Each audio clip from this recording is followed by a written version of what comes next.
Hey everyone, welcome to the Avoid the Fish YouTube channel. If you haven't been here before, welcome, and if you're coming back after watching the Prince Eugen video, welcome back. I really appreciated the feedback and support on that video. Once again, for this video, I'd ask you to like and subscribe to the channel if you enjoy the video, and also leave some feedback, whether it be positive or negative. I want to improve this channel, so just please leave some feedback in the comments if you have any. But anyways, today we are talking about the HMS Monarch. It's a Tier 7 battleship of the Royal Navy. It's available in the store of the World of Warships Legends game on console. It is for 750,000 global XP, which is a pretty steep price to pay, but that's what you're going to pay for any Tier 7 premium ship. And it's a fantastic ship for me. There are some annoying things, there's some really frustrating things, and there's some things that'll just make you mad. But if you play it the right way, it's an extremely strong ship, in my opinion. And I'll tell you how I play it, and I'll show you some gameplay of what makes it so strong in specific scenarios.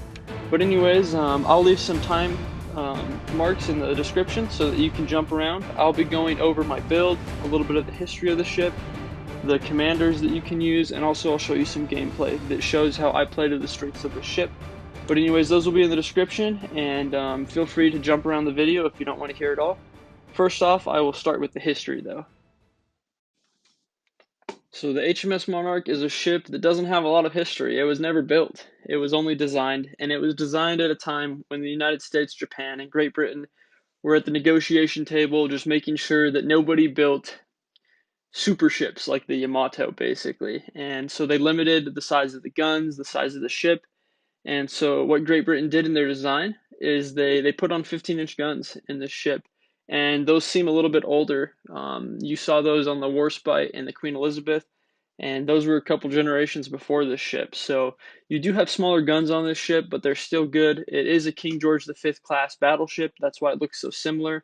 It has 2 turrets on the front, 1 on the back. Each turret has 3 guns on this ship, unlike the King George V. But not a lot of history to this ship. It never ever was built, but Wargaming decided that they wanted to put it in the game, and I'm really happy they did. I think it's a strong ship, and we'll move on to statistical analysis with other Tier 7 battleships.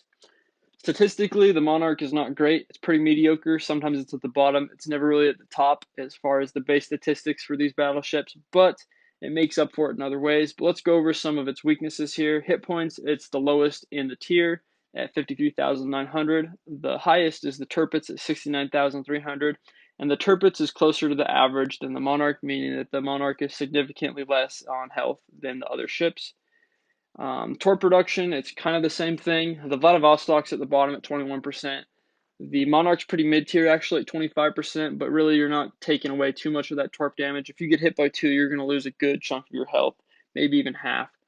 But torque production isn't great in this thing. The Alabama has much better torque production at 49%. It's cutting every torpedo basically in half and only delivering half that damage to the ship.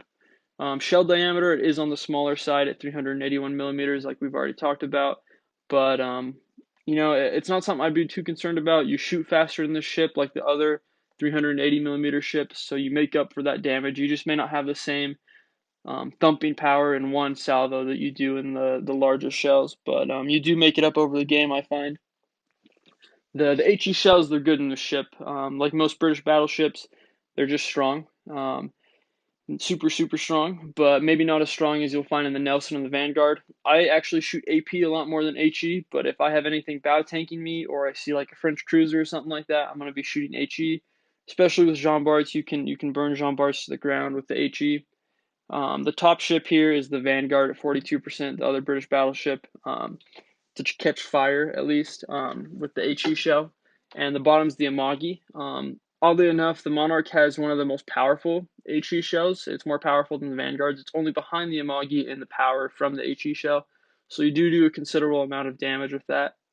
Next, we'll move on to the reload speed. It's up at the top. There's a 3-way tie there. I believe that the Richelieu and the Tirpitz shoot as fast as it at 25 seconds. I might be wrong with the Richelieu. There's one other ship there that shoots that fast, but it is pretty fast. You can see the Vladivostok there at the bottom at 33 seconds. Next, we'll look at the rudder shift. I think rudder shift's important with battleships because it helps you dodge torpedoes. The Monarch is not very good. It's 4 seconds better than the Iowa, which is the worst in class, but really the difference between 25 seconds and 21 seconds isn't that big. Whenever you get down to that slow speed of rudder shift, that slow shift, It doesn't really matter. You're probably going to get hit by torps, so it's important to be aware of where you are. Something like the Alabama is much better with dealing with torps. It's the best in the game, in my opinion. You can avoid them. If you do get hit by them, it reduces it a lot. With the Monarch, if you get hit by torps, you're going to be taking a good bit of damage. So you just got to be careful. You have to really be aware of where you're at. It's very frustrating if you just sail around in this ship without being very aware of your surroundings, because destroyers will feast on you. You're an easy ship to salvo. You just got to be careful. And anyways, those are some mediocre stats, aren't they? But if you play this ship the right way, it has some very nice strengths to it, and we'll get into that in just a second. But first, let's move on to my mods that I use. So in mod slot 1, I use aiming systems mod 1. There's nothing more frustrating for me as waiting 25 seconds to shoot a salvo, or 30 seconds depending on what battleship you're using, and then you hit one shot and it's for like 500 damage.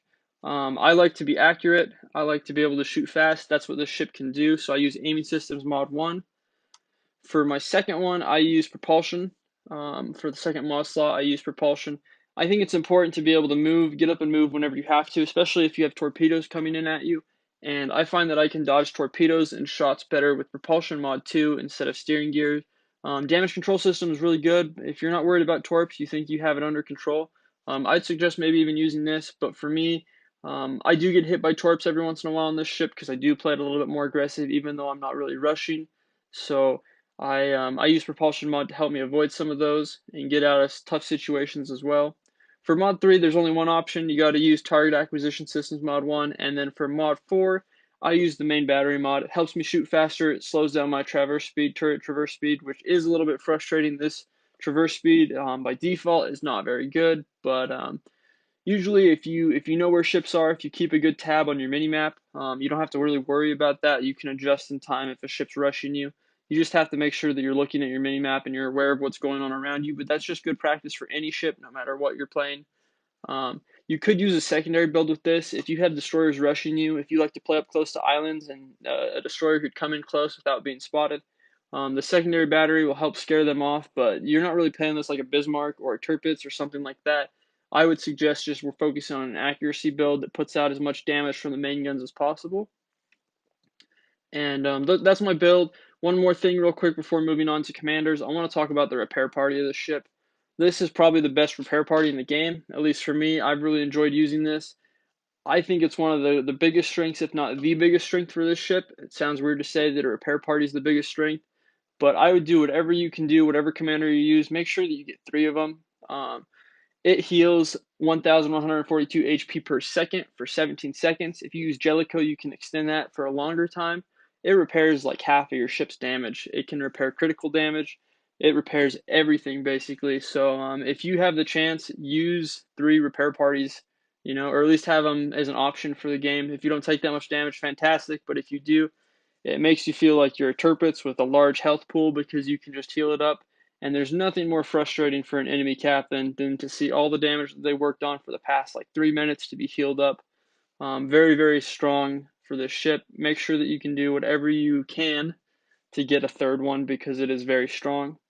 That being said, we'll move on to commanders now. Starting off, we'll look at Jean Jellicoe. He is the default British commander. He's pretty strong, but not as strong as some of the battleship commanders, but he is an option. If you don't have any of the battleship commanders currently, look at John Jellicoe. He's decent. What he will do is provide you with overtime with his base trait, which extends the duration of your repair party. That is the strength of your ship, that repair party, as we just got done talking about. So if you can extend the duration of that, you get more health back. That's pretty strong. He also comes with fully loaded, so you get that extra consumable, which means an extra repair party. So he's not as weak as you'd think from a default commander. You could also look at using one of the cruiser commanders. Tennant and Fraser are actually pretty viable. They can add extra AP penetration. They make your ship more maneuverable, and they give you that extra repair party through fully loaded once again. But they are not my picks. If you look at the Azure Lane battleship commanders, if you have those, they are very strong. I would definitely look at the Hood or the Nelson. I don't have the Nelson, so I won't go into the detail. But with the Hood, you get an extra repair party with Master Mechanic, and the base trait of the Hood is to reduce torpedo damage, which is nice to have. It's not the strongest for a battleship, but it is nice to have. What I would warn you with the Hood is do not make this a legendary commander if you haven't already. Not until you reach level 16, because you have either Running with Scissors or Farsight. Farsight will take away a repair party, and that's the opposite of what you want to do. You want to use Hood because you get Master Mechanic and the extra repair party. And then running with Scissors, it cuts back on the accuracy or the dispersion of this ship, so your grouping isn't as tight. You don't want to do that either. I don't know really why those perks are in the game.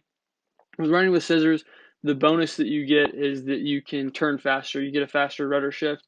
Farsight, you can spot torpedoes farther away. But honestly, the trade-off isn't worth it there. I think the negatives outweigh the positives by a good bit.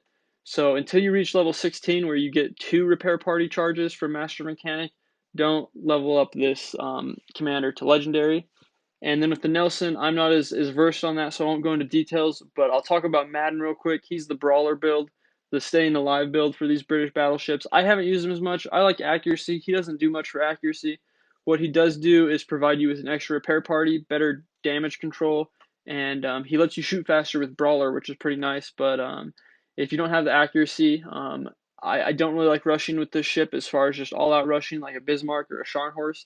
So I really wouldn't recommend him, but you can experiment with him if you want. If you don't have the Azure Lane commanders, you should look at Cunningham. Andrew Cunningham is one of the best battleship commanders in the game. He gives you so much attacking power, and he also gives you a couple of defensive ones to help you stay alive. With his legendary, you get the increased heals. I forget exactly what the perk is called right now, but it basically the first level is 3%. I think the next is 6%. But it buffs your repair party just a little bit. The downside of Andrew Cunningham is you will only get 2 repair parties. So you just got to be careful there. Make sure that whenever you're playing as him, you're staying out of the fire of like a Kucherov, because they will burn you to the ground quickly. It seems like if I use my repair party and a Kucherov is shooting at me with Andrew Cunningham, as soon as I put out those fires and the repair party ends, I get set on fire twice again.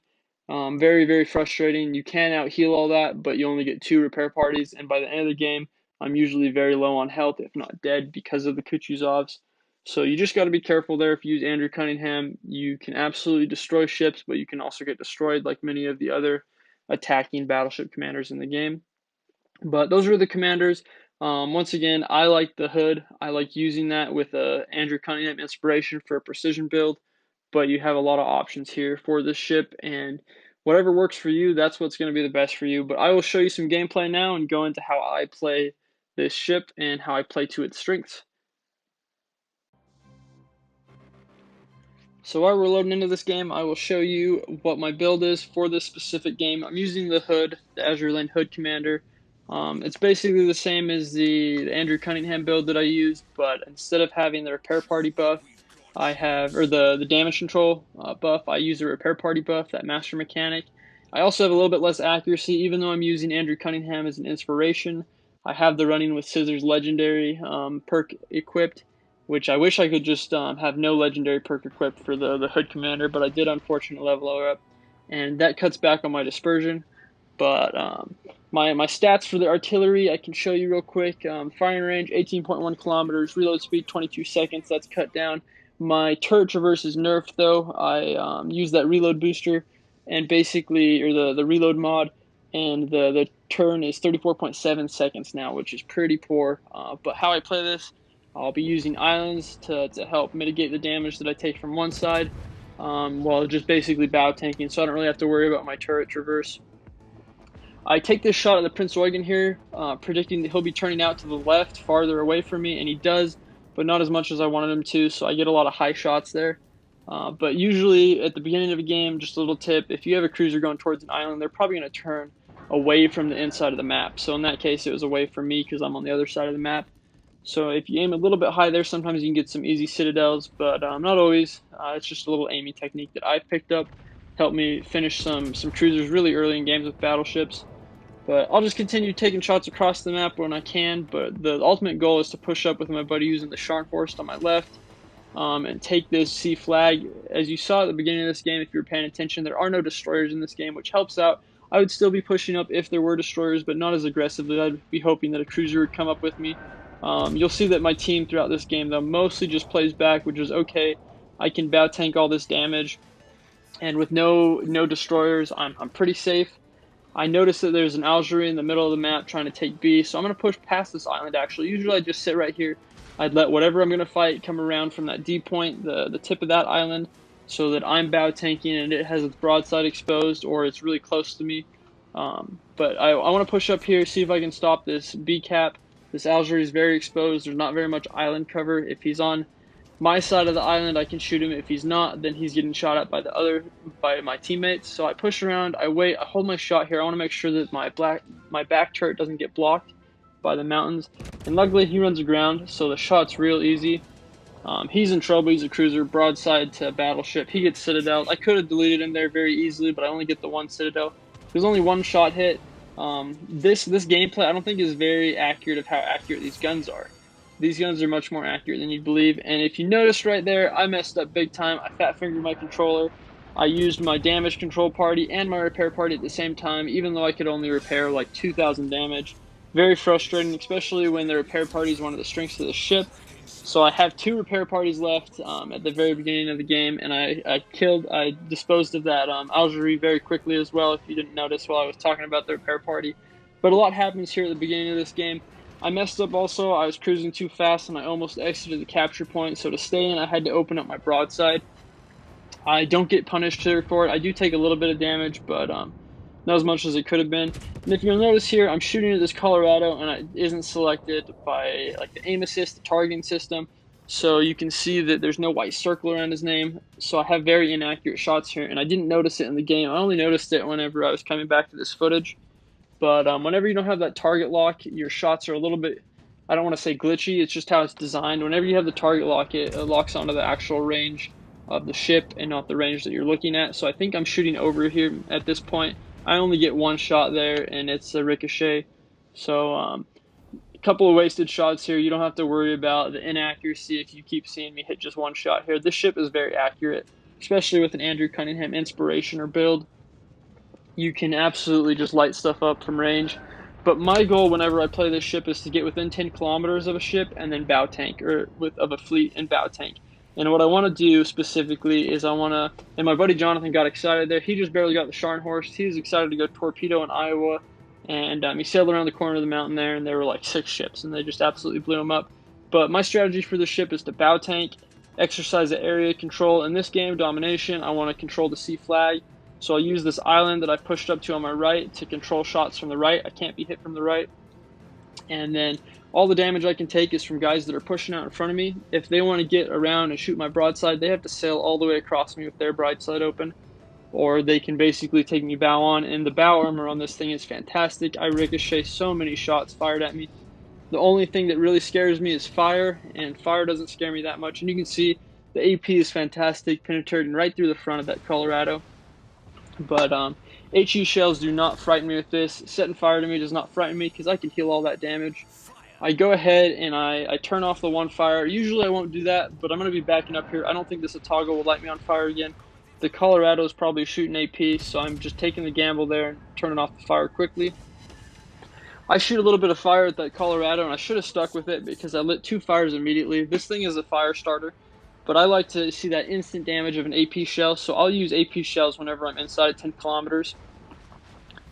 And basically, the gameplay gets a little bit repetitive from here on out. I do a lot of damage. These guys have to push me if they want to win this game.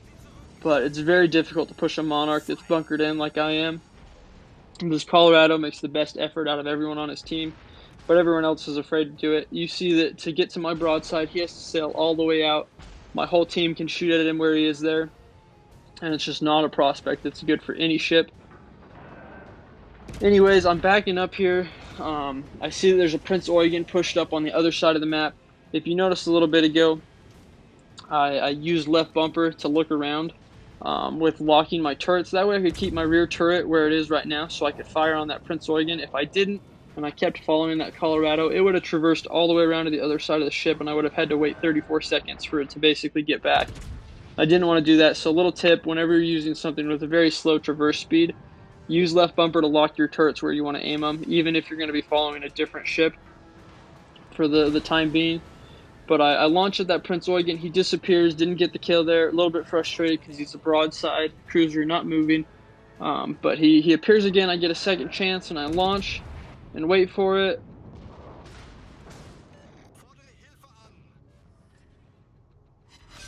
Boom, and he's out of the game. So I have 2 sinks. the only 2 sinks for our team so far. A lot of that is because no one really pushed up with me. This other battleship decided to help me and my friend Jonathan, who's already died, but he's not too smart about it.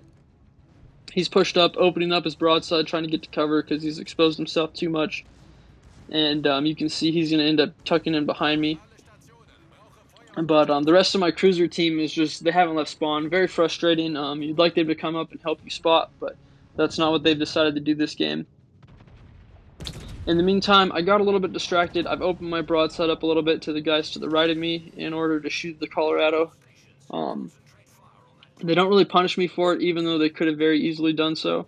I'm lucky there, but make sure you stay focused with this ship. You don't want to open up your broadside at any range to something like the Iowa. Even though you have really thick plating on the side of your ship, you will still get citadeled, and getting citadeled multiple times, you won't be able to keep up with your repair party. And like I said earlier, the health pool in this ship, as far as like the full health pool at 53,900, just isn't strong enough to take a couple citadels from 16-inch guns. So you always want to bow tank in this ship. You don't want to fight other battleships broadside if you can help it. Not unless they're made out of paper, maybe like a Nelson or something. But still, the Nelson has huge 16-inch guns, and it can absolutely delete you. If you're bow tanking, you'll eat everything. You'll see I citadel at Iowa there. That's a result of me pushing up to this island and exercising my area of control. If he wants to shoot me, he needs to open up his broadside, or he needs to come right at me, kind of like this ship to my right. It's a King George coming right at me to bow tank. This Iowa messed up. I killed his engines. He's dead in the water right there. He's going to die. My team isn't shooting at him for some reason. I think it's because they're too far back in their cruisers. They can't really hit him from where they are. Once again, I'd really like them to push up and help me take some of this damage, but I'm tanking for them so they can shoot right now. And they're taking a little bit of advantage of it, it looks like. But I'll go ahead and shoot at this Iowa again. I could shoot the Otago, which is the taster target, because I could one-shot him, basically, one-salvo him. But this Iowa is a bigger threat in the middle of the map, not only to me, but to my cruiser teammates. So I want to make sure that he's out of the game. I don't want him to get back and then use a repair party and get some of that HP back. So I just focus on him, ignore the Otago for now. And I'll keep shooting at him while bow tanking the damage from the Colorado. And that King George is sneaking up to the right. And bang, I've destroyed my third ship of the game, hit a citadel. A little bit of overkill there, but you can see the power of just being able to bow tank, exercise this zone of control, using the island to my right to stop this damage. This is what you want to do with this ship. You want to tactically position so that you can control a part of the map. You can tank damage, you can hold down a flank if teams are pushing you. You just got to make sure that the damage you're taking, whether it be fire or AP, you can back up so that you can heal. Because that repair party is so strong, you basically get to full health 3 times if you use it correctly. Anyways, there's a lot going on in this gameplay, but I just wanted to point out real quick the AP penetration I get on this King George. The shot before was 10,000. I fire here, I'm able to finish him off. I'm going to end up dying here. I would have really appreciated those cruisers that were behind me to help me push up and just support me some. I think I could have stayed alive. I also could have stayed alive if I didn't fat finger my first repair party at the beginning of the game. And I probably would have gone on to sink 6 ships instead of sinking just the 4 that I did. But I end up with 170k damage. You can see all the medals I have up there. And everything that I did in the game, I was able to influence that game a lot by just capping the sea point with my buddy Jonathan and then holding it down. I wasn't allowing those ships to leave their spawn. If my ships pushed forward with me just a little bit, they didn't need to expose themselves. They probably could have helped me finish this game a lot sooner. I'll speed up this gameplay now to the very end, but I just wanted to say thank you guys for watching. Thank you for supporting my channel. If you could support it by leaving a like and subscribing, that would be fantastic. And commenting if you have any feedback, whether it be positive or negative. I need feedback because I want this channel to improve, and I can only do that really with your feedback and innovation myself, but mostly with your feedback, guys, so I really do appreciate that. I'm not sure which ship I'll do next, so if you guys have any requests, please let me know. If I have that ship in my inventory and I can do it right now or afford to pick it up, I will do so. But thank you for watching and enjoy the rest of your day. Have smooth sailing out there, and hopefully get a couple crackers from the Monarch.